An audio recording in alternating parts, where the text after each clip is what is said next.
It started when I received an unexpected message on social media. A woman I didn't know sent me a long note. And at first, I thought it was some kind of scam. But when I opened it and read carefully, my heart dropped. She introduced herself as the wife of a man who had been with my wife on her recent girls' trip to Las Vegas. She said she hated to be the bearer of bad news, but she couldn't stay silent after discovering what had happened. According to her, my wife and her husband had hooked up in Vegas. I stared at the screen for minutes, not wanting to believe it.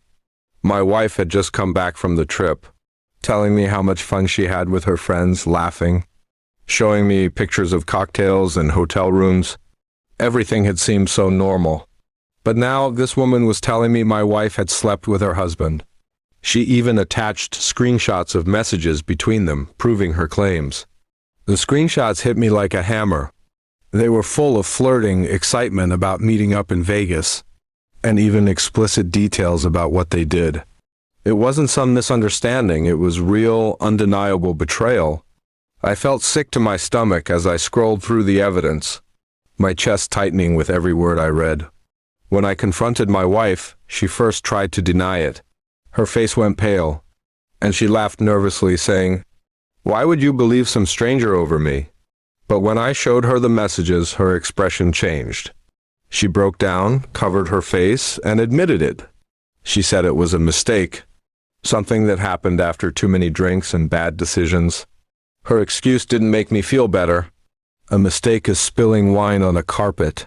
Not planning secret meetings and betraying your spouse? She confessed that she thought it was harmless, that she would never see the guy again, and that she had already cut him off. But I couldn't see it as harmless. It wasn't just the act, it was the lies, the secrecy, and the fact that another spouse had to tell me the truth instead of my own wife. The hardest part was remembering how excited she was before the trip. She had bought new clothes, new makeup, and talked about how much she needed a break. I supported her, encouraged her, and even gave her extra spending money. While I stayed home handling work and house chores, she was out there breaking the vows we had made to each other. After her confession, I couldn't even look at her the same way. Every smile she gave me felt fake. Every touch felt like a reminder of where else her hands had been. I felt like the floor had been pulled out from under me, leaving me in free fall. She begged me not to leave, saying it meant nothing, that she loved me and wanted to fix things. But love doesn't feel like betrayal. The other woman, the affair partner's wife, kept in touch with me. We shared our pain and disbelief. Two strangers bound together by the wreckage our spouses caused. She told me she planned to leave her husband, because this wasn't the first time he had cheated. Hearing that made me realize if my wife could do this once, what would stop her from doing it again?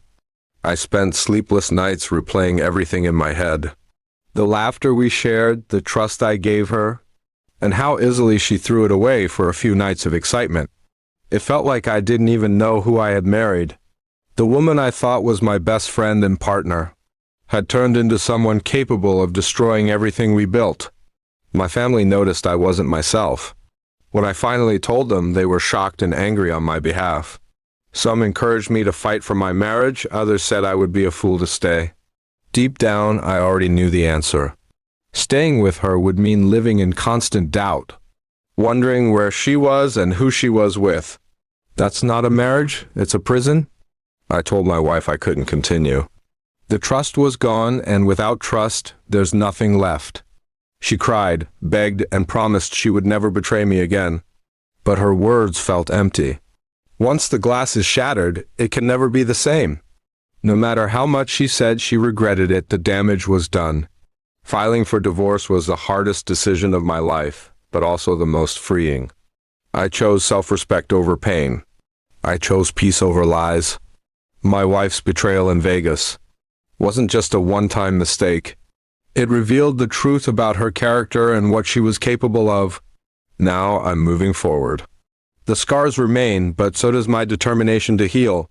Betrayal cuts deep, but it also teaches you who deserves your loyalty and who doesn't. I never thought my marriage would end this way, but at least I know the truth, and I won't ever settle for less than honesty again.